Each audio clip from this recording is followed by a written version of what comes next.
Today, we're going to be talking to our clients, Claudette and Chris. We're going to talk about what happens when a business grows faster than you expected. We're going to talk about how to make the transition from a stable job with a pension and go on the business. We're talking about why staying on top of your numbers creates less stress and actually less work. What to do when new businesses come in and try to undercut you. Some of the challenges of running two businesses at the same time, and how knowing your numbers really brings reality into your opinions so that way you're making the right choices, the danger of taking shortcuts, and finally, how to know when you're ready to sell. I'm Dennis. And I'm Greg. And this is the More Profit, Less Stress podcast, where we provide the tools for more profit and less stress in your business now so you can turn into a valuable asset later. Welcome to the More Profit, Less Stress podcast. I'm Greg Forzani here with Dennis Takema. And our guests today are Claudette and Chris Kirkwood, and they own two companies, Vintage Soda Pop and then Rocket Fizz Soda Pop and Candy Shops in Canada. We're going to get some interesting subjects today, but I want to start with Chris or Claudette. One of you maybe give us an idea. We'll talk a few minutes about the two businesses. Just describe, like, what are they? Where are you located? What area do you service? Like, who does it sell to? And just kind of start with that. I guess I can chat about our wholesale. It's Vintage Soda Company, and we service all of Canada, to be totally honest. It goes from coast to coast. We've shipped out to BC and into Newfoundland and that kind of stuff, and it's business to business. Yeah, it's specialty soda pop currently. Anything not regularly available at the grocery store. So like Tahiti Treat is the best example I can think of. Tahiti Treat, vanilla Coke, specialty Dr. Pepper products, glass bottles. Yeah. I think it's funny. It's called soda pop because in the States it's all soda and up here it's all pop. So they combine the two together. No, right? The joke is the reason that have you ever seen what happens to pop when it gets cold and freezes? Yeah. That's why Canadians call it pop. That's the joke. Nice. If you want to watch your soda pop, that makes sense. Yeah. So now wait, I think you also sell chocolate bar. You sell Canadian chocolate bars in the US as well, right? Yeah, we just kind of started doing that on a relatively small scale. It'd be nice to grow it a little bit, but yeah. So like if somebody goes into a specialty candy shop in the US and they find Canadian chocolate bars that aren't made in the US, there's a chance it comes from you guys. And then in Canada, if they're going into a shop and they like some kind of candy shop and they sell cool vintage sodas, there's a good chance it's coming from you guys. Very cool. Okay, talk about Rocket Fizz. Rocket Fizz, well, we have two stores, one in Airdrie, Alberta, and one in Edmonton, Alberta. We retail hard-to-find soda pops and candies, mostly imported from the US, but we also bring in from the UK, Japan, Australia. So, yeah, a wide mix of things available. So when you order, okay, wait a minute. So Rocket Fizz carries stuff from like Japan and Australia. Like, where do you get it from? Some local distributors, like in Canada. Some people bring like containers in and stuff like that, or we bring some of our Australian sodas in from the US. Cool. So how did you guys get started in that kind of a thing? If I take a look at like soda pop and candy, I'm going, oh yeah, I can go down to my local 7-Eleven or former Red Rooster or local co-op and I can pick stuff off the shelf. I've never even considered the fact that there's like Australian candy and Japanese candy and all of this stuff. Like, how do you even go, this is what I want to get into?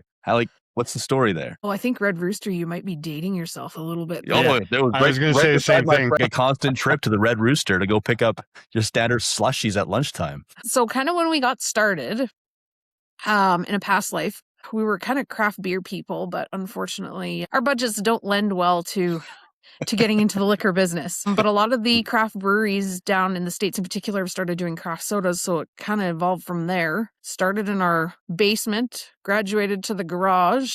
We completely outgrew that. And that's how we came into Airdrie. And it was completely organic. When we got into Airdrie, by kind of customer demand and kind of necessity, we started the front just because we needed something to do with our damaged stuff, right? Like, unfortunately, stuff does not come in perfect, and wholesale customers don't want a single bottle of anything. So we did that, and just by customer request, it literally kept growing. And then we actually wholesaled Rocket Fizz soda before we ever became a store, kind of developed that relationship. And yeah, they approached us about bringing it up here. And like I said, it's completely organic. There was no one single trigger, I guess is the right word. So you set out to go, hey, we like craft beer, couldn't afford that window, and went, well, what about craft pop or craft soda? Like, is that That's how that journey exactly went? how And we- then, Literally that simple. It was, Chris is like, well, why don't we try this instead? so how do we make our own Yep. soda? And then that kind of opened up a whole door of opportunity you never considered existed before. It was not planned by any stretch of the imagination. That's hilarious. I had no idea. We Like, had And Go ahead, Chris. go ahead, so Chris. we started in a 24 by 30 garage and just outgrew it. We didn't have any room in there for anything else but pot. And Claudette woke up one morning and said, we can't do this anymore. We got to We get have a no warehouse. room. Yeah, we have no room. So we went into Airdrie. We took over a bay in Airdrie at a warehouse. And then within 6 months, we even doubled that size. Now, what was it? Was it just the fact that you guys were crafting a different type of beverage people haven't had before, and that's what grew the attention? Like, what caused this spike of growth? We don't actually manufacture or bottle anything. Okay. So we just strictly wholesale.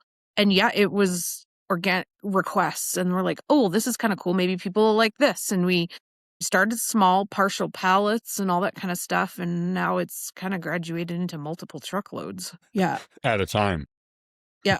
Wow. Yeah. And Last where week does- was a bit expensive. It's a good problem. But yeah, last week was a bit expensive. Meaning because you brought in a bunch of trailers. Oh, I think we ordered 3 or 4 truckloads last week. And you're Probably ordering almost most of into those. 6 figures of pop is my guess about almost how much we spent. Wow. So it's and- scary. It's a good scary. So just for perspective, so people can see this, like what would a truckload of pop would cost? How much roughly?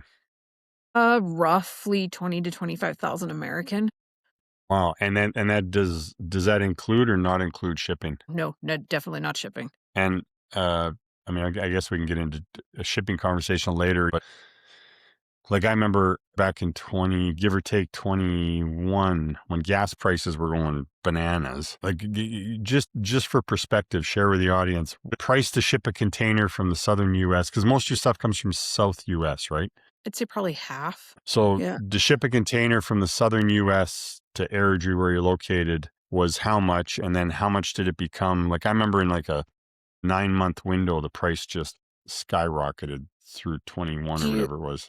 Oh, I'm trying to remember. Chris, do you remember when that big jump? It was not 2021. It was later. Later. Do you remember when that was? Was that I don't remember. tariffs? No, that was COVID when they put restrictions on the truckers crossing the border. Okay. So they were only giving quotes for like 6 hours on trucking, and some of them doubled overnight. Oh, our one, I think, Like- came in over that. Like, I think we were paying like 3,500 to 4,000, I think, for a truckload. And overnight, we were getting quotes for 10. Yeah, I remember that. I think, as I recall, it went from like $2,500 a truck or whatever it was, or $3,000. It jumped. And you were huge. well over 10 grand for a truck. Boom, overnight. Yeah, that was fun. Eh. But the good news for you is everybody was focused on eggs. They weren't blaming you. No, but it was definitely a time when we wished that we dabbled in potato chips and not glass bottles. Right. Okay, so you're bringing probably half your product in from southern U.S. and the other half from various spots around the U.S. and Canada. We do like a lot of East Coast specialty stuff, like Newfie Crush, or there's a ginger ale that only comes out of New Brunswick. We do that. Wait. Sorry, there's a soda called Newfie Crush. No, we just refer to it as Newfie Crush because it's the only place you can get it. 3 different ones. Ask any Newfie. They know exactly what you're talking about. Yeah. So Yeah. is that how the demand kind of grew then? It's like you've got somebody who comes from somewhere else and is like, hey man, can you get my favorite beverage from this place? And then you're like, yeah, I look into it and you go, yeah, you know what, I can. Or, I grew up with this one. Can you get that? And you looked into it and yeah, I can. Next thing you know, the demand just starts to stack of people finding out Yeah. you're one of the only places that can import my favorite childhood beverage. Yeah, that's exactly. It was very organic that way. Yeah, So people I just gotta random ask, requests, and we still do it this day. We have a big request list, and we'll see what we can do. always looking for stuff. So then Yep. I got to ask, all of the stuff you've ever imported from wherever you've imported it, what is your top go-to thing that you like to drink that you never expected you would enjoy or never expected that was even on the market? Personally, as opposed to business, Yeah, personally. I gotta say, I think it might be Sussex. We get a lot of products that people are like, "This is amazing. We need to try bring this in. It's great." And personal preference, right? Yeah. It falls short. And they're like, no, you need to try this, brought it in. And it actually is as good as, and it's called Sussex. It's ginger ale, not ginger soda. And it is so good. It comes from New Brunswick and it comes in a bright gold can. That's Really? one of my favorites. I don't know about Chris's, but that's one of my favorites. So is Sussex the brand? Or, like it's only a ginger soda, or is there other? No. Is it a Canada Dry or a Mott's product, Chris? I'm not sure what it is. It's But now. yeah, that's- I think it's owned by Pepsi now, but it was an independent company many years ago. Yeah, and it's And only in New Brunswick. You can't find it anywhere else. Well, except And with you back then they would have done probably an orange and a couple other flavors, but now the only ginger ale survived. Yep. Crazy. Because I got to think, when you're Funny. going through all of this, some of the stuff that people are requesting, you would have been like, are you kidding me? What is that? What's that all about? And then you're kind of Mhm. going the very first time of, okay, well, let's go give this a try. And you're like, yeah, it blows my mind, or it's a little bit suspect. My wife and I are huge fans of ginger ale, so now I got something else to add to my list to go and give a try. Well, what was the story? Was it 3 years ago, Chris, when we did the pickle thing? Pickle thing? I think it was Pickle. 2 years ago. One of our bottlers created a pickle soda, ran into some issues with some trademarking and licensing, and we're like, well, send it to us. Totally different country. We're good. We went through 2 pallets of pickle soda in 2 months? Like the stuff flew. Yeah. Okay, back And up it was 1 sec. So pickle. it tastes like pickle? Tastes like It tastes pickle. like fizzy dill pickle chips. We ate the stuff sold like crazy. Yeah. I could see dill pickle chip flavor over just pickle. Yeah, I could see that. Be interesting. And it flew. It was crazy. Yeah, I mean, a lot of that stuff's got to blow your mind, right? Like outside of margins and figuring all that stuff out, the stuff coming across your desk has just got to be. I would never have in my life have tried anything with a pickle flavor in it. Personally, I would have been like, no. And then to find out it goes off the shelf, it's just one of those things you don't ever expect. Well, we have You're one getting right the now. industry. Yeah. So we have one right now, spruce beer. So it tastes like a spruce tree, and it goes crazy. I think our Edmonton store right now is sold out of it. It sold so fast. Somebody it with was a a bunch of customer- lands, like, how do I turn this into money? I know we could Well- create a soda, like we could create a spruce flavor and sell it to a soda No. company. And it was, again, a total thing from a customer. I think it was Olds College. Their horticulture professor or something came in looking for it. So we're like, yeah, we'll find it. Yeah. And that's where that came from. So now I've got on my list Sussex ginger ale, pickle soda, and spruce beer. Mhm. All right. I think my wife And and I right are gonna after have that, you're going to be like, I'm not drinking pop anymore. I hate this. Well, I'm visualizing myself putting on pounds trying some of these products because I mean, if they're the ones that come to the top of your mind first, I gotta go and sample some of this now. Yeah, it's wild. So you started the business. You've got some wild customer requests. You've got truckloads of pop that's now coming in or soda that's now coming in. You never expected to. You've got multiple stores. At what point were you like, this is too big for us to handle? We need to get some help and figure out the whole business side of this thing. Oh, what year was that? I'm trying to even remember. And actually, again, it very organic. We were talking to our neighbor/realtor that worked with Greg the year before. And we're like, actually, this might be a really good idea to kind of dial things in. And we were growing so fast, but it didn't feel like we were actually making as much money for how much product we were doling out. So what's their name? Koja Natalie? Power Coating. No, Koja. Mike and Don Lashmar recommended you. I know them. Yeah. Yeah, and that's how that got started. See, it's all request. Word of mouth is definitely the best form of advertising ever. So you got the And then- referral, yep. reached out, asked for help, right? What made you make the move to actually take the help? We're not experts in running a business. Neither of us, our background is this. And we're like, well, maybe we should take the jump because it's got to be better than what we were doing, I guess. Well, and back then, I think, Claudette, you were running the business. Yep. Yeah. So actually, this is an interesting thing to talk through for people, for an audience. Claudette was running the business. We started working together, started making some changes, started seeing a difference in the profit. And then it was getting to be too much work for you, I remember. Like, it was just like, it was overloading. And Chris was trying to help part-time, but he had a full-time career. So just talk us through if you can remember, I guess, because it was a while ago, but talk us through the experience of making the decision of, okay, like, should Chris join the business? When's a good time? When do we know we can afford it? Like, talk through that. So I remember that was a big decision, right? That was a huge decision as a family. Well, It felt like a bigger decision for Chris. Me, you can see all the gray hairs here. This is part of it.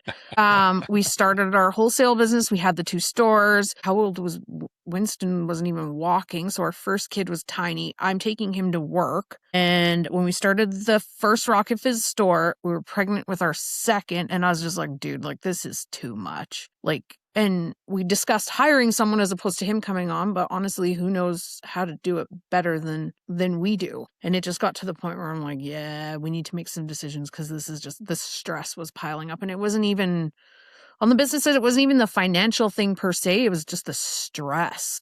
Like, it was a lot. And his work schedule had changed quite a bit. So it wasn't the nice 4 on 4 off. He was now 5 and 2. So we literally had no life. So Chris, maybe talk through, because I'm sure there's other people, they have a career, maybe there's a family business and it's like, hey, we need your help. And then it's this anxiety around, yeah, but I got a sure thing here. I got a career, I got a steady paycheck. I got, pensions, whatever. Just walk through the mindset of maybe helping others. So let me back up one sec. I'm assuming you're glad you made the decision. I'm very glad I made the decision. Yeah. Okay, good. So, because I don't want to ask the question and have you say, no, don't do it. Stay where you were. Don't do that. That would kill the whole conversation. So maybe talk through someone who's hesitating with that and struggling with it and like, what, I got this sure thing. And do I take the leap? And like, what's that? Because that's I remember, and Claudette's right. I remember all the conversations were, from your perspective, there was a lot of anxiety about making that change, right? Yeah. So looking at going from a pension, regular paycheck, overtime work, it's hard to give it up. And then we threw COVID in there, not knowing whether our stores were even going to survive, right? Like, because they're closing stores down, no one can go out shopping. We have all this product in our stores and all this soda and no one's shopping. So that was a little bit of a stress that we had, but taking the chance to go to a job that I could work whenever I wanted, the freedom and a lot less stress. So I remember we built out what we call the profit plans budget. We built out that budget and then said, okay, now what if Chris joins? What does that look like? And then as I recall, we took a look at your wage for your job and said, okay, how much are you bringing in? And so how much extra does the company need to make to compensate that? And then we said, okay, if we need to make that much, what's the revenue got to look like at the margins we were at, which we should talk about margin conversation because we got into that pretty heavy. But I remember we came up with a number that said, okay, now when we hit this revenue, a certain number of months in a row, and we said 3 months in a row, and I even remember the revenue target, to be honest. So when we hit this revenue target 3 months in a row, which will equal this much more profit, that'll compensate your wage. Then it's time to make the move. And I remember we hit it, and it was less than 4 or 5 months after that, you pulled the trigger and made the move. Well, I'll be total. We were one of the fortunate businesses that did very well during COVID. As much as it sucked for everyone wandering around, we did really well. So that was helpful. Nobody knew, but once the ball got rolling, it really started rolling. So I got to jump to something about COVID because you're one of, for me personally anyway, you're one of 2 clients where this whole story about if you're on top of again, we call it a profit plan, but if you're on top of the profit plan, so all the numbers, if you're on top of it every month, then every month you can understand your operating expenses as a percentage of revenue because they change, right? And when you understand that, you can then take that number to your pricing and alter your pricing accordingly, right? Because you got to make whatever your operating expenses, like whatever your cost of goods are, you got to add those operating expenses. Your pricing has to be above that to make money. So if those operating expenses are changing, your price has to move up and down with that. And it's super relevant. You're one of the 2 clients that I worked with anyway, where it was so drastic during the whole COVID thing. And it was the freight thing we talked about a few minutes ago, like a container going from whatever, 2,500 to $3,000 to, I think I remember at the peak, it got to like 14,500 for a container. Does that sound right? I think there might have been a truckload. It was nuts. Like it was high. It was insane. But so what would have happened to your company if we didn't have our thumb on that pulse and you didn't modify your pricing with it? Like if you just left your pricing the same when freight went from 2,500 to 14,000 for a truck, like what would have happened to your business if we just left it? Well, I think eventually it probably would have sunk us. Like, that's a huge chunk of money paying out that we didn't compensate for. Like, Hmm. but there's not really much to extrapolate on that other than it was ridiculously expensive. And it was, I think for everybody, I don't know, just if you can expand on, for the two of you, expand on just keeping an eye on the numbers and making sure, like that process of knowing where your numbers are and adjusting your margins accordingly. What's your experience been with that? With both, with the candy store and wholesale? So Because I know it's been right pretty stressful on the wholesale side because it's an ongoing conversation, right? on the candy side, being on top of our numbers is really important right now as we just went through the tariffs. So we had to make sure that everything was adjusted to make those margins. And now the tariffs have been removed, we can lower them. So to bring our customers back, because we lost some customers because stuff got so expensive. You know what I find amazing? I think Sandra and I were just having this conversation the other day. From my experience, so I love what you just said, and listeners should take heed to this. You just said when the tariffs came off, you brought your pricing back down to be competitive and get your customers back, right? From my experience, and I was in retail a long time, and just as a customer now of different businesses, what I see, and you can mark my words on this, prices went up because gas went up. Most businesses don't bring the prices back down. They keep them there. Even though the gas prices came down or whatever came down, wholesale prices came down, a lot of businesses keep the price there. And then now prices just went back up in gas. They're going to raise their prices again. And if they come back down, they're not going to bring them back down. Like it's like a lot of industries do not do that. They keep the extra margin and money. It's wild. Just as a customer, it absolutely annoys me. Well, we went through that with our wholesale too, because we had to pay them directly coming across. And what were they on for 4 months, roughly 6 months? I think we paid, it was either $50,000 or $70,000 just in tariffs. Like that's a lot in of that money. period of time Mhm. for a small business. Yeah. Yeah. It's a ton of money. Yeah. See, and you had to pass it on to the customer. And then what Chris just validated is you guys brought the pricing back down, where I think a whole bunch of companies kept the pricing up. Because I go shopping, I don't see the prices dropping. Like clothing, groceries. I know eggs have come down, but that they're using that as all prices have come down, but it's not true. Restaurants, coffee shops, they haven't brought the prices back down. It's crazy. Well, and following, I guess, the profit plan and that kind of stuff, one thing that we've been working on recently is what have we been doing this now for 13 years, Chris? And we inevitably see a cycle where we'll get new people try to come in, try and do the wholesale thing. They're out there for a year or two, and then they kind of fall apart and just disappear. So we're at a point now where we're like, okay, what can we do? So when those guys come in and they do all their cheap stuff and they make us look bad, do we have the room and steal that market share back where our numbers are dialed in and we're like, okay, well, can we cut our margins and replace it with more volume so we don't lose anything? And that's kind of what we're going back and forth with now. I love As it. it's happened. I think there's been 4 of them over the years now. We see them pop up and then they fizzle and they go away.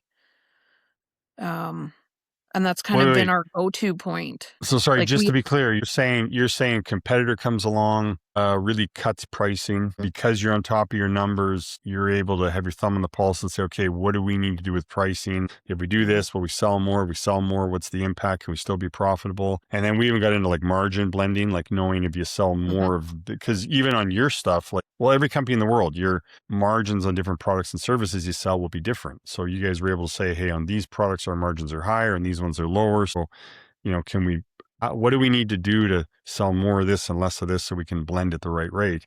But I love something you just said there. I think it's important is you managed your way through that without, excuse the phrase, dropping your pants on everything and matching on all low prices. And then you're saying like 4 times now, those competitors haven't been able to survive and they've gone away.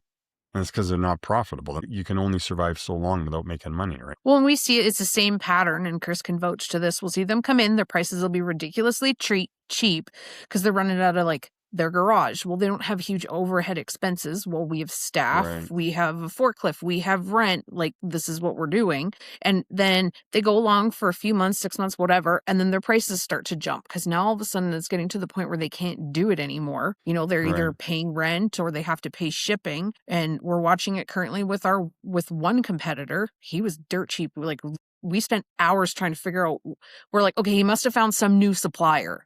Like, how is he doing this? Well, I'm not sure that he did, because now as we're watching, his prices are starting to creep up. And I'm like, okay, you probably, chances are you grew. Now you have to pay your bills. So we're trying to be consistent. And if he was losing money, you can only lose money so long, and then you got to go borrow money. And who's going to lend you money when you're losing money?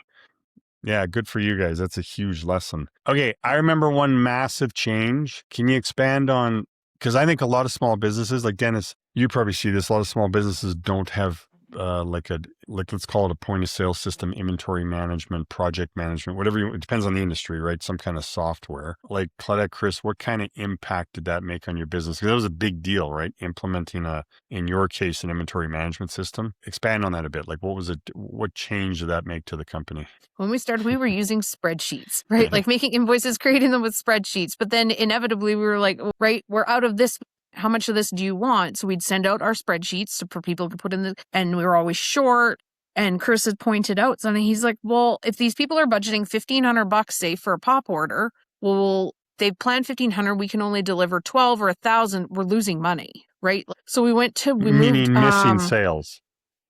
Yeah, because they had allotted this $500. We didn't have that $500 worth of product. Like, it was short. So they just were like, well, we'll take the order as is. And it's like, well, we just left money out on the table. We went to one, and it was okay. It did a really good job of managing inventory, but there's still a lot of manual entry. Then we moved to Shopify.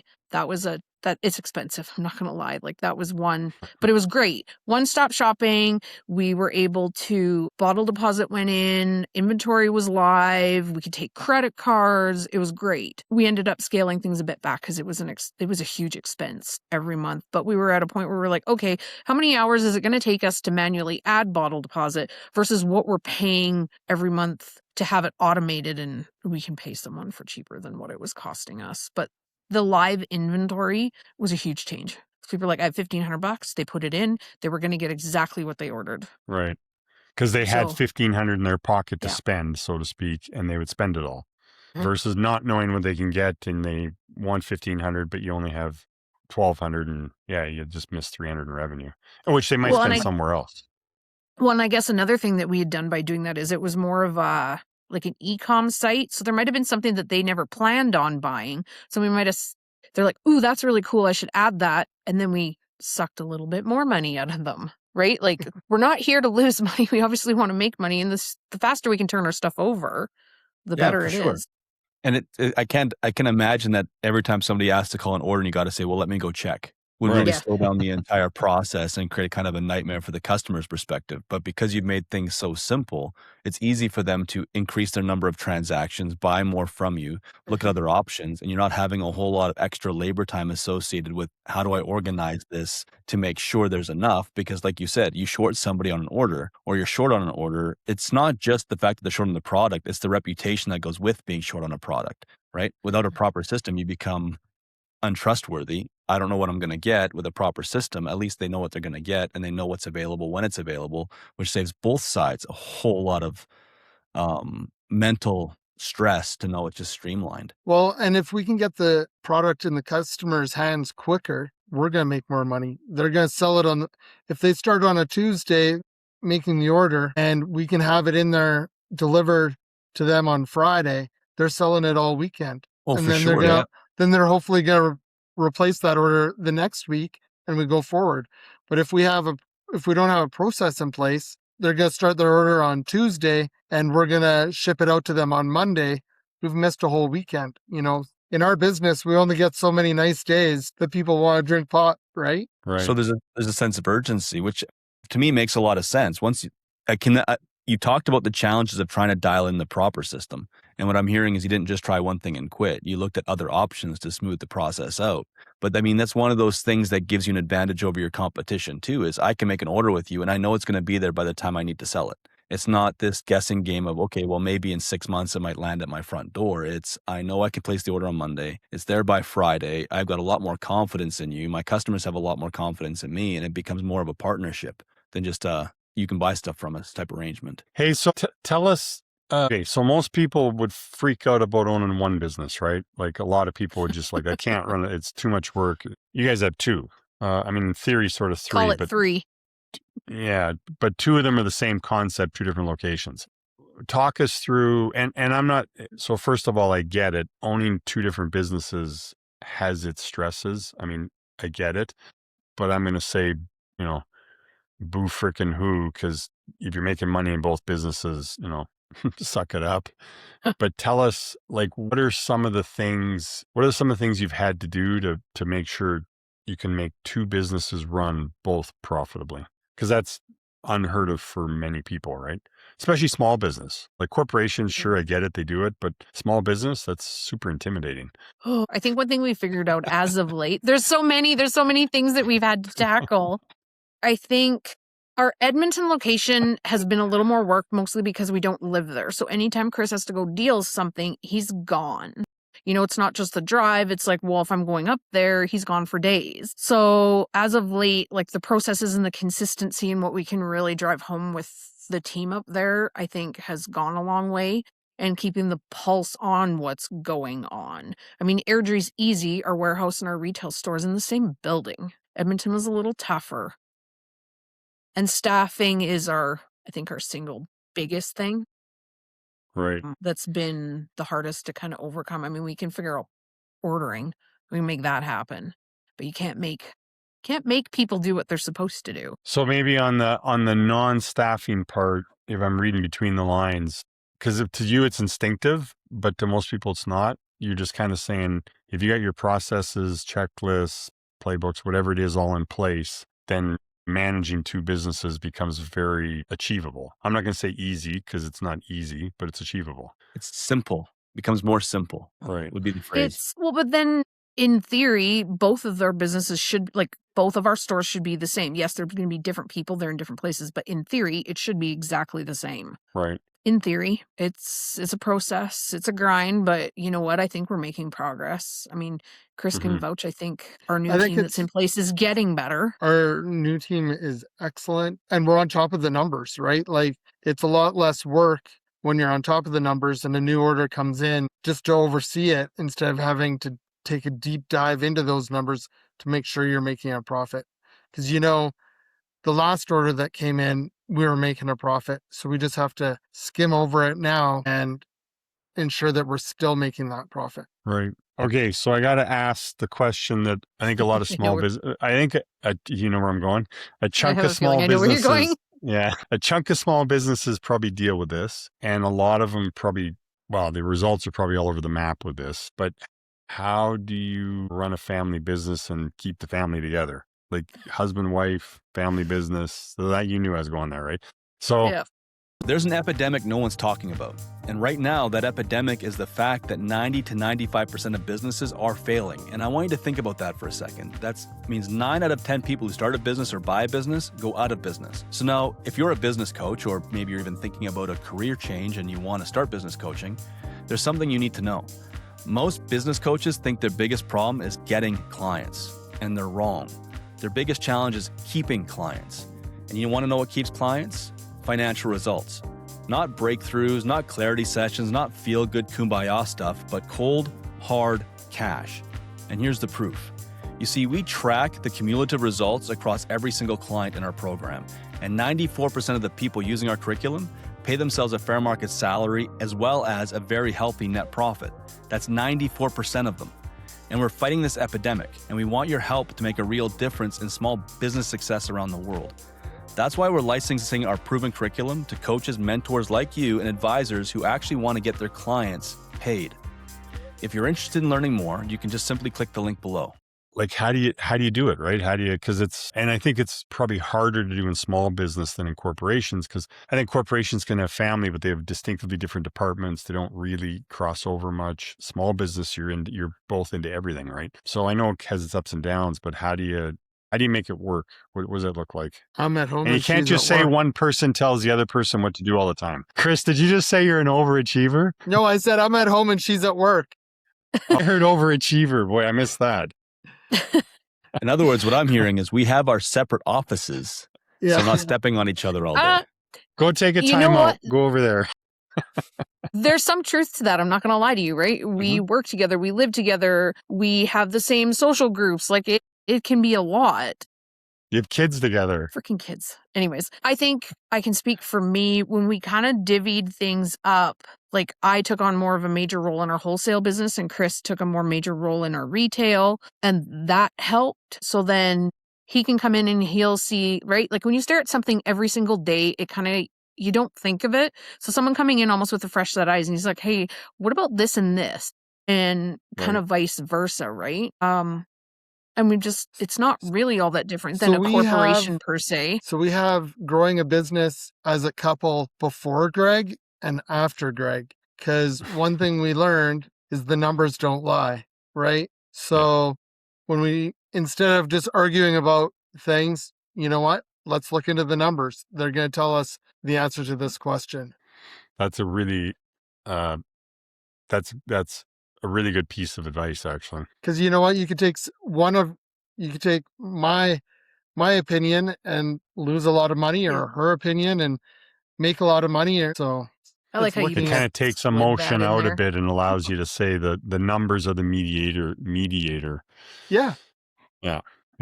Very cool. And actually, Claudette, I like something you said a minute ago. You said it's a lot like corporation, which actually means the two of you have figured out you're treating it like a corporation, so you're not both on every single decision muddying the waters and making it difficult, right? So that's through the years we've kind of figured out each other's strengths, and you know what, right? Like I'll take a huge order for the store and I'll just quickly pre-enter everything into our POS. Well, it takes me an hour. It might take Chris 3 or 4 hours. So why are we like, that's a waste of time. You know what? We can just quickly do it and spend time doing something else, right? So what I hear you saying is you have to figure out your strengths as individual partners and utilize those strengths. Like Chris loves looking at numbers. I'm like, I could sit and do orders all day. I am a high D, as we discovered. You don't want to do it. We'll just suck it up and you're just going to do it. And you can't do that as much as I would love to. Chris is a little more, he'll take a breath and he'll try and explain things. Whereas I'm just do it. Doesn't work well. And then when the two of you can't agree at all, I get a text or an email. Hey, can we have a call? Marriage counseling. And you don't actually say it in the email, but it's like, hey, we need to discuss something. And what I read is, hey, we're arguing about something and we need a mediator. and then they each present. So the two of you could go get a law degree, because now you're like, it's like I'm like the jury or whatever you could, the judge or something. And the two of you are litigating lawyers arguing your case. It's awesome. I love it. It's but I love the fact it's been good. No, for sure. Yeah. But you guys are kicking ass. You're doing well. It's one of the things you brought up earlier. It's when you're around someone all the time, a couple of things happen. One, it's easy to see their faults as much as it is easy to see the good things. And two, you can let things carry over, but you also made some comments about you figured out where the strengths of each other play, which is good. And you figured out each other's personality styles, which helps. And you made a comment earlier around the numbers. Your numbers bring reality to ideas. So, I mean, if you didn't have some of the anchors you put in place, it could be a whole lot worse than what you guys have been able to make work, because lots of people split up for reasons that are a lot less severe than owning two businesses together as couples. There's different disagreements about little things that split them up, and you guys have found a way to treat it as a business and make that work together, which is huge, especially for people listening to this. So you've gone through this whole journey. So what's life kind of like now? Because when we talked before, things have been a little bit less stressful, more organized, but at the same time, you're looking at potentially prepping to sell the business at the same time too. Yeah, that was a lot of soul searching, I think, on both our parts. I think Chris can weigh in on that too. We've put a lot of blood, sweat, and tears into this, and you know what? It's time to kind of take a step back, decide where we want to go, what's going to benefit our family, save our sanity, all of that kind of stuff. Neither of them are bad businesses. It's just, okay, well, where does our heart lie? Where do we want to end up? And what do we want life to look like? And running 3 businesses simultaneously, it lends to a lot of gray hairs, a lot of missed moments, right? Like with Chris going back and forth to Edmonton, he's missed a lot. Right. So, well, and I've often said to people, it doesn't matter what you do for a living. Let's say you're a professional hockey player. Eventually, you've just played enough games of hockey and you want to be done. You want to retire. It's not about the money anymore. It's not about the sport anymore. It's not about the game. It's just you've played enough games and you want to be done. It sounds kind of like that's the area you're approaching. It's not that it's a bad business. It's not that it's whatever. It's just you kind of feel like you played enough games. Would that be fair? Yeah, I think so. I think there's... Oh, go ahead. And someone else can grow it too, right? Like maybe a fresh set of eyes on it can grow it to a different level. You know what? We're working in Airdrie. We have the warehouse and we have the candy store, and maybe we're putting more focus on the wholesale than the candy store. So instead of, hiring someone directly to run that, you know what? Put someone in there that can own it Mhm. and take it to the new level. So if you're looking at Cool. selling it, it's more like, tell me a little bit about like life has changed. So if you look at before the program, all the stuff you guys went through during the program, all the stuff you implemented because of the program, what's your life been like personally because of all of that? Do you think you'd be where you are right now if you hadn't started it, or do you think it would have just crashed and burned a long time ago? I think personally, it would have got to be a lot between the two of us. Our business was growing. Chris wasn't ready to kind of take that leap because we didn't know what was happening. And I'm not going to lie to you, he had a full-time job. We had the wholesale. Winston was brand new. And I'm like, dude, we can't do this. Like, we can't. And he's like, all right, well, if we're going to do this, let's figure out financially how we can make this work between, right, like a guaranteed paycheck, benefits, pension. Let's make sure we can do this. I will say, I don't know about crash and burn. I think just personally, it probably would have fizzled and it would have been too much just personally for me. Mhm. I mean, Chris can weigh in on his side. Whether it would have survived, Yeah. I think it would have survived. I mean, the one thing about the retail store is it's always changing. Like there's always new things, always new concepts, candies coming out. It's exciting. So that's one thing that excites me about it, is bringing new things and seeing different smiles on all your customers' faces. And I could And say I love we don't working the hate front of my store. anyone. Yeah, it's not that we hate the business by any stretch of the imagination. It's just 3 is a lot. right. Like the stores are Well, and I fun think you and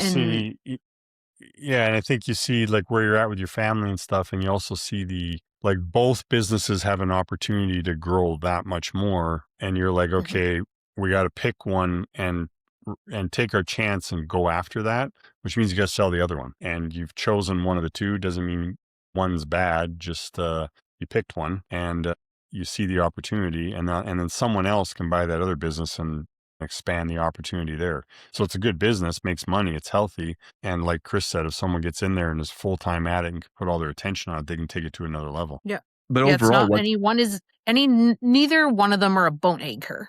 It's just a lot all at once. right. So Right. so juggling 3 businesses put a lot of pressure on you guys. But what's life been like? Is it overly stressed out? Are you guys taking the vacations you want to take, traveling what you want to do? Like, how's that working? I think when we have a team in place in our stores, it's good. And Chris has done a really good job getting a new one started. And I'm making following the process has been good. Yeah, I think things have gotten better Mhm. over the last couple of years. I will say that for sure. But it's kind of making sure that we stick to it is where the difference came from, rather than kind of headbutting something and we're like, oh, this is not working the way we mentioned, like we figured it would. And we're going to try something new. We're like, no, we're going to stay the course. We're going to do this. Greg promises it works. So let's stick with it. And that's my opinion. You know what? Chris probably looks at things a little bit different, but It all works if you don't do shortcuts. Yeah, good one. you are a I remember that. kid. Yeah, I remember you Way to called talk me. up. I remember you called me. No, but it was a great comment. I remember you called me in the. I don't know if I'm assuming you drive a truck because you live out in the country, but you're called from your truck or whatever on the way to the Edmonton store, and you're like, okay, like basically kind of said, what am I shortcutting on? What am I missing on this hiring process to make sure we nail it? And we went through it, and yeah, you're doing it. It's working well. So and I think it's human nature, right? People like to where can I take the little shortcut, and sometimes they don't pay off. There's certain things you just can't shortcut. So yeah, good for you. That's a good comment. Does that kind of So answer your question, Dennis? A little bit.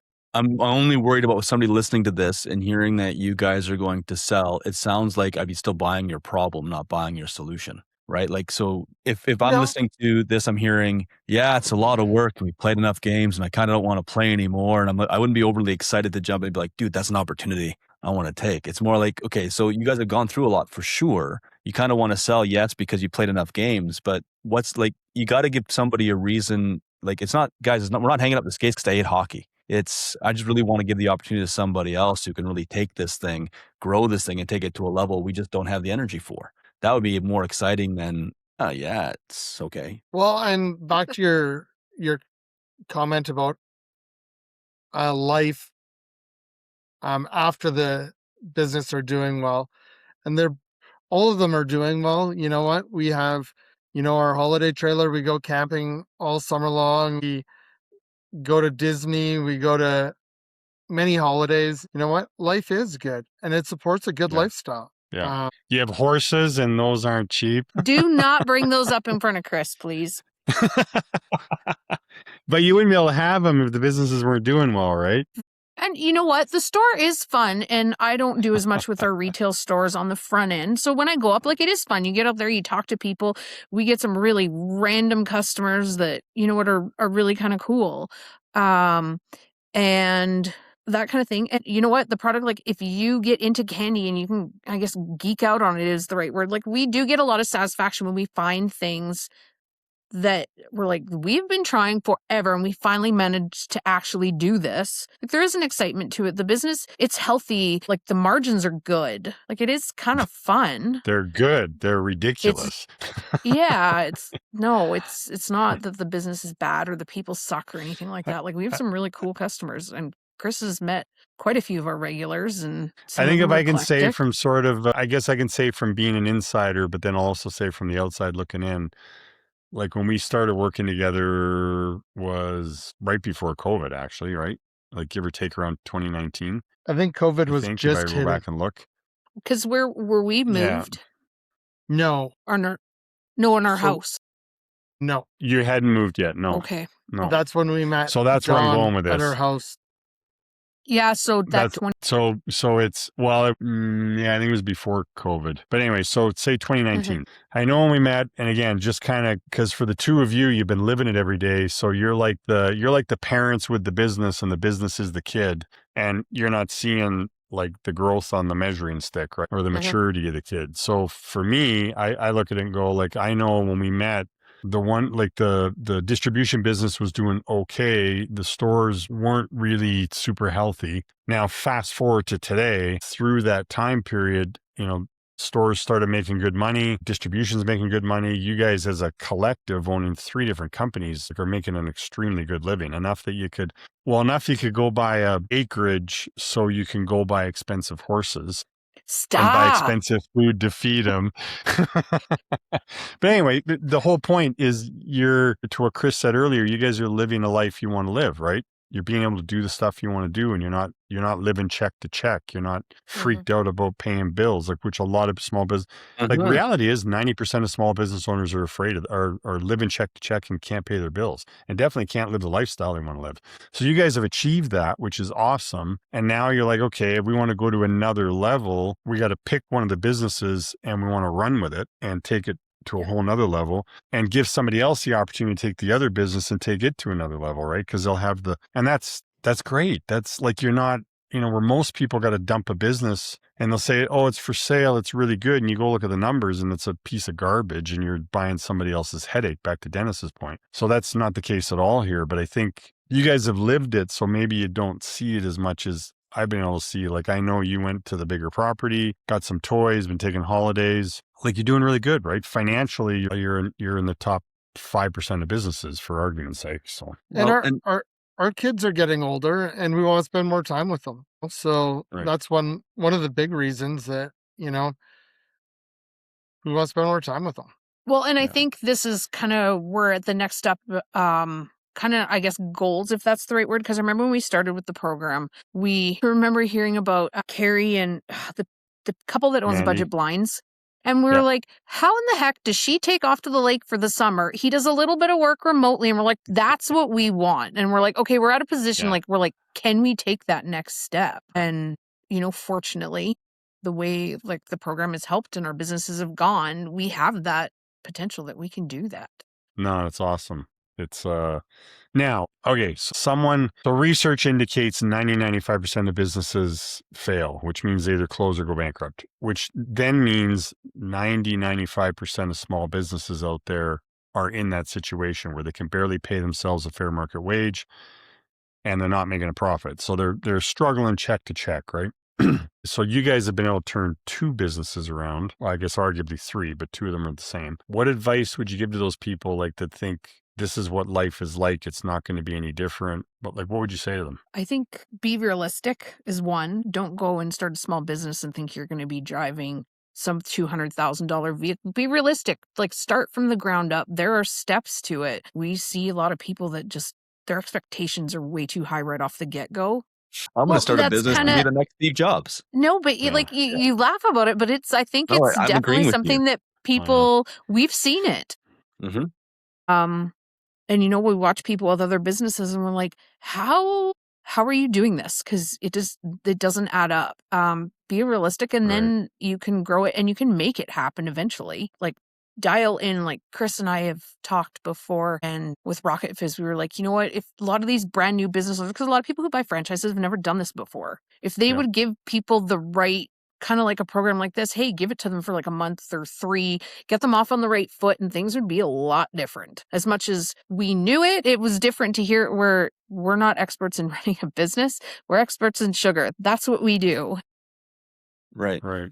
So that's And I my guess piece it's of also, advice. it is knowing your numbers, and it's knowing that, you know what, even when you go to lease a space and they're like, we'll give you $50,000 on improvements. Well, you're going to pay for that $50,000 sometime, whether they're going to put your rent up to cover it or they're going to get it out of you, So it's learning that nothing's free. There's no such thing as free shipping. It's billed back to you. Right. Yeah. I think taking the time too. Take the time, look into it. It's monotonous, but it's necessary. The numbers, like, it's time consuming. Like, I remember the first time we did the profit plan. Oh my God, it's a lot of work, but it's good. And you know what? You see it kind of changing month over month, and then it's like, okay, this makes sense. But it's a lot. Like, the first time we did it, entering 2 years worth of stuff, like, it was a lot of work. hmm And you feel a little lost because you're like, we've never done, like, it was a lot of work to kind of fish through the old stuff. And we're like, oh my God, if we would have done this so much sooner, it would have been better. So Yeah, I'm glad I know the numbers now. I put in a lot of work to know the numbers. It's not a fun thing to go through, but boy, do they tell you a story when you have that dialed in. And I was laughing at the small business thing because you're right. All the time, I think people get sucked into this Facebook reel myth that if I'm going to start a business, I'm suddenly going to be a multimillionaire. It's all just going to start coming together. I'm going to buy the big trucks and the big cars and the big boats. And because everyone says go start a business. And I really tell clients, when you dial in on the numbers, you really see the owner portion of those numbers. And then you really see the investment portion of those numbers. And when you look at a business like yours, because I've looked at the award stuff that we've gone through, when you're in a business done properly, you get to choose your ROI on your investment. But it's got to be done properly. And it sounds like that's what you guys have done. You've dialed in on that ROI. yeah, I think I would safely say, you know what, as much as it's been a grind, I don't think I'd change it. Like, it was a lot of work, but you know what? It's the end result has definitely been something. This is exactly why we did it. A little more freedom. Yeah. Don't have to answer to someone else. Well, I mean, I guess in theory we do, but the flexibility, there's a lot of what we can do where we don't have to physically be somewhere. Which is super nice. So So talk through, I know we're getting near the end here, but talk through, if you can, we're big believers that if you're going to start or buy a business, one of your goals has to be, I want to sell it for whatever down the road and set up my retirement.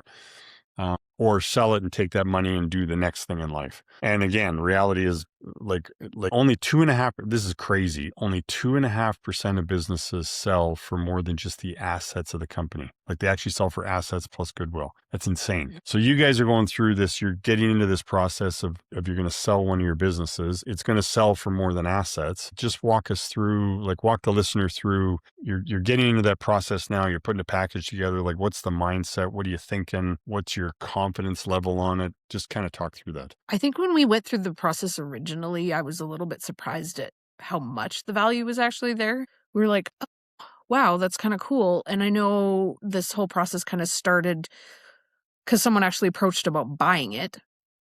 And we went through it, and he kind of lowballed us, and we're like, no, we're not doing this. Like, there is definitely value here.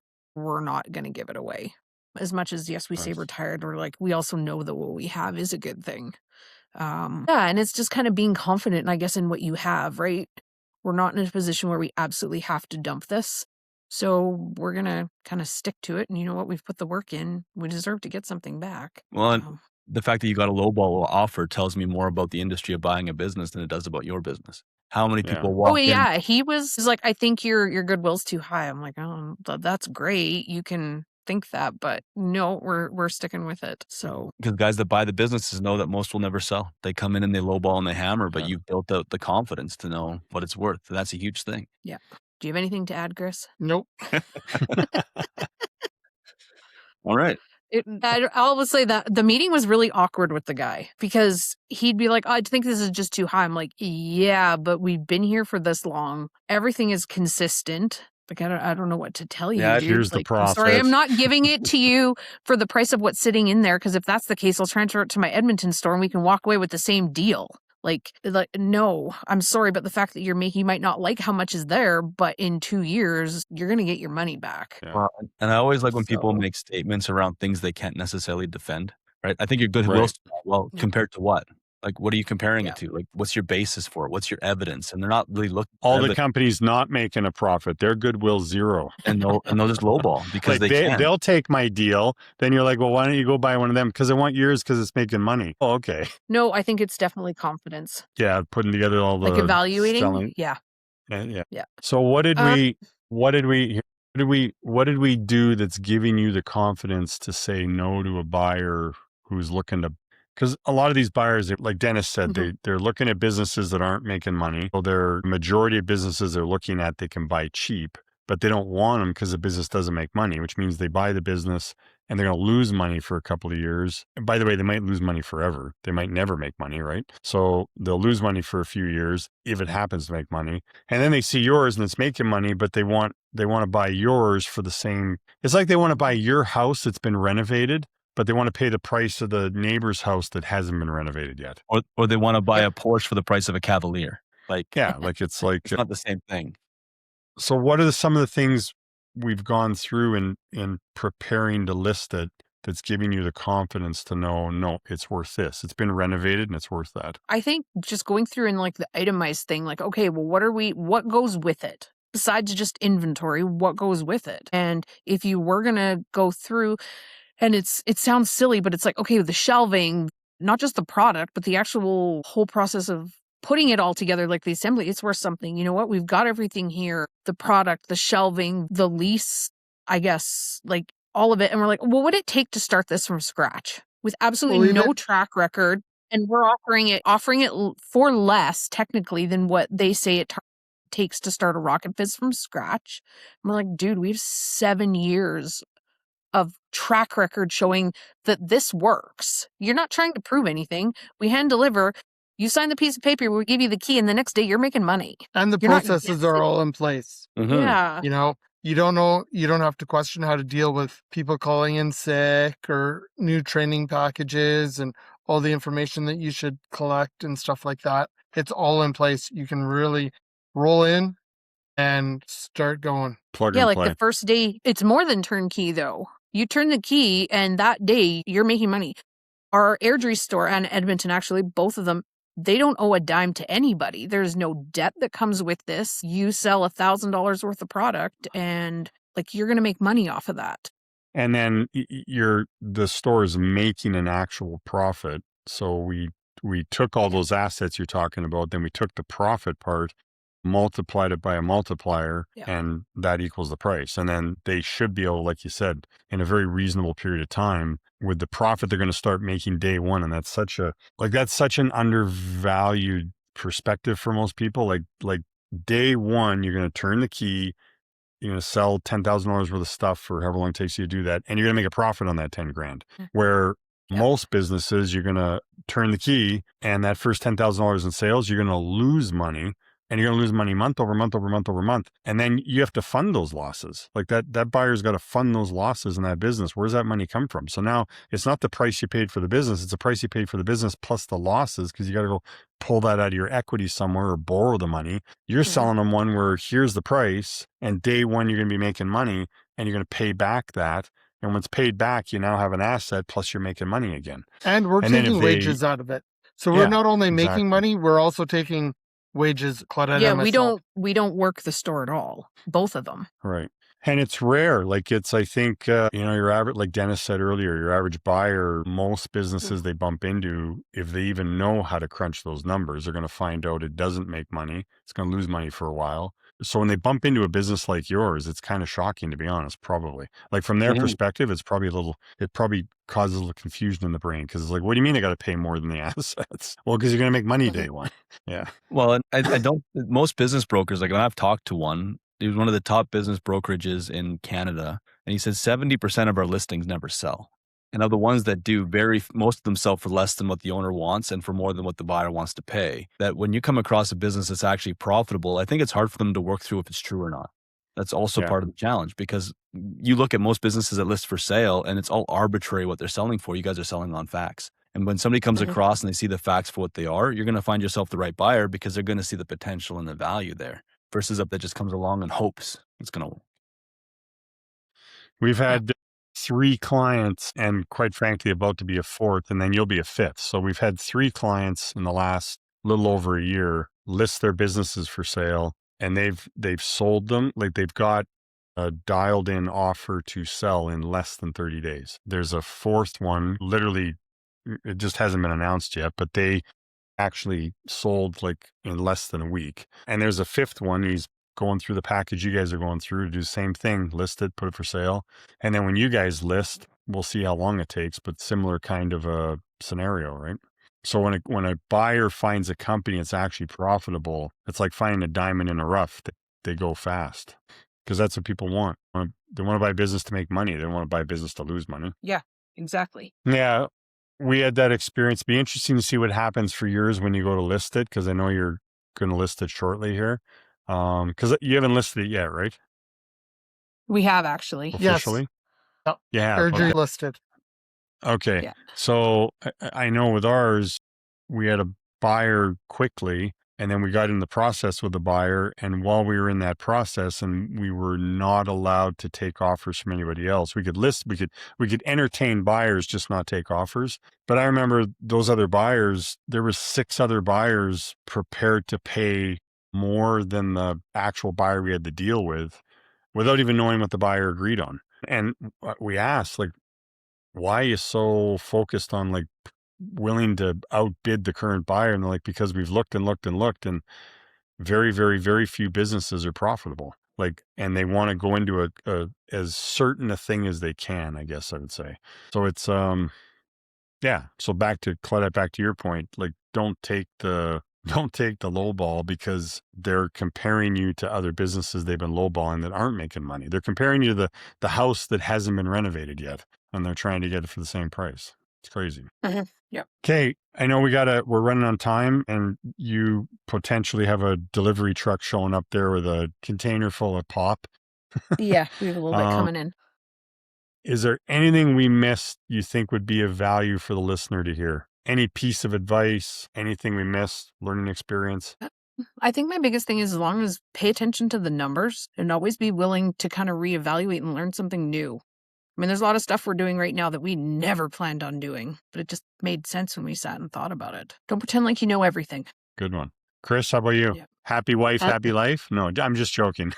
That's a life It goes lesson. back That's to a life lesson. It goes, if you stay on top of your numbers, it reduces, number 1, your stress. Number 2, it reduces the work. You know what? It's less work if you're on top of everything. I love that. Boy, that's a good comment. Less stressful and less work. So I'm just going to expand on that to make sure I think I understand what you're saying. Obviously, less stressful makes sense because when you see the numbers, there's less anxiety. You know what's going on. Love that. And I'm assuming you mean less work because if you know your numbers, you're going to make better decisions, and those better decisions will lead to less mistakes, etc., less work. Is that kind of what you're getting at? So when we first started out, before we were with Greg, we just threw a price at our product and thought we were making great money. And you know what? There's a lot to look at, right? You know, you got to pay your rent, you got to pay your water or your power bill and all that stuff. And at the end of the day, if you don't look at those numbers, you're probably not going to make any money. And I know for a fact, and you guys have, so how many SKUs do you guys have roughly? Like between Rocket Fizz and vintage soda, like ballpark, how many SKUs? Yeah. Well, I It's a bet you lot. there's probably about Thousands. 1,000 between the two. Yeah. Maybe more than 1,000. There's got to be, like, I think Pop alone, you're Yeah, 600 there's and something, are you? There's Yeah. There's, probably it's a lot. 4,000. And here's the cool part about what Chris just said. On every single one of those products, you guys know exactly to the penny what you need to price it at to be profitable.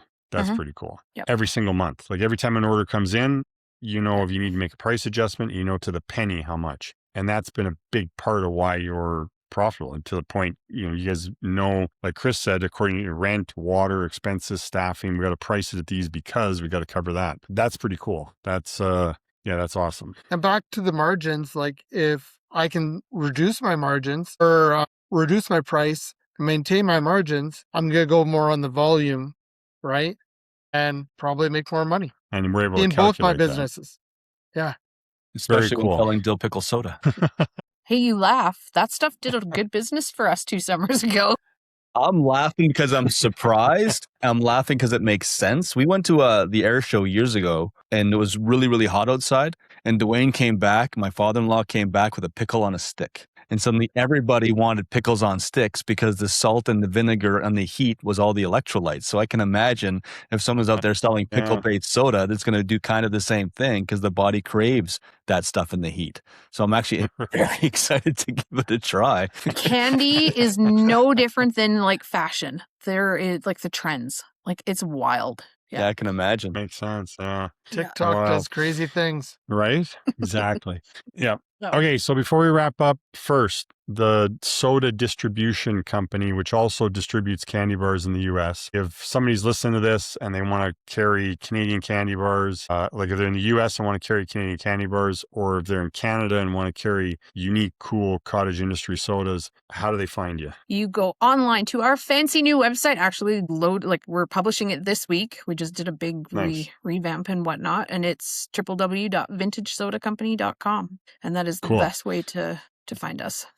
And they'll be able to see the different products and stuff. They'll be able to find the dill pickle soda, Yep. or it'll say sold out. We've improved since then. We also have a spicy dill pickle soda. Oh my gosh. Nice. Oh. I can do the dill pickle one. I can't do the spicy one. You don't know that yet. So Rocket Fizz candy shops. There's 2. Where are they located, and how can people find them if they want to go check it out? So And by Airdrie's the way, location. sorry, before you say that, for anybody listening to this, if you live in either of these locations, those candy shops are like, they almost feel a little bit, I don't know if this is the right word, almost like a farmer's market kind of feel, but for candy shops, got all the different cool, unique candy and soda pop you'd find. Like it's very vintage, retro looking, I guess is a better word. Yep. Yeah. We do lots of gags and gifts and mugs and tin signs and all that kind of stuff, puzzles. Yeah. Cool. So Airdrie's is Bay 101, 3 Kingsview Road. And the best place to look up kind of what we carry and whatnot is off our Facebook page, which is Rocket Fizz Airdrie, or Instagram. Cool. And where's Edmonton located? Edmonton is on White Ave, 10422 82nd Avenue. And our Facebook is Rocket Fizz Edmonton. And then our Instagram is Rocket Fizz YEG. Cool. Yeah. Nice. Okay. So our producer likes to ask 2 kind of off the cuff oddball questions at the end. I'm just going to go in order on our screen. So Chris, I'll start with you. What's one tradition in your family that you absolutely love or secretly hate? Buying horses. I can answer that. Claudette, your turn. He doesn't have any input on that. One tradition in your family you absolutely love or secretly hate? Buying horses. It's got to be that, no? No, I think it's just now that we've got everything running smoothly with our companies and we've bought our acreage, is just hanging out with my kids and family out here. We can go snowmobiling. My kids can go ride horses. We're going to put a dirt bike track in next year. So Nice. so we just like spending time here. Don't have to go anywhere. How many acres? We have 152 acres, I think. So you're definitely going to have a dirt bike track. That's pretty cool. Okay. That's neat. Good for you. That's cool. Nice. That's cool. Good answer. Claudette. Same question? Yeah. Same question. Okay. I guess kind of similar to what Chris is saying. We've just got the opportunity to kind of create any tradition we want. You know what? I love the fact that because of what we've done in the spring, I can take my now 7-year-old, who we've been doing it for 2 years. And in the morning during foaling season, she wakes up and she's like, do we have any new babies yet? And that is so cool that I can share that with her. And Winston's cool. kind of but he's like, I'll take my dirt bike out. And there's not anything from like 10 years. It's just the flexibility and just being able to share that, because there's a lot of kids that don't get that. Yeah, for sure.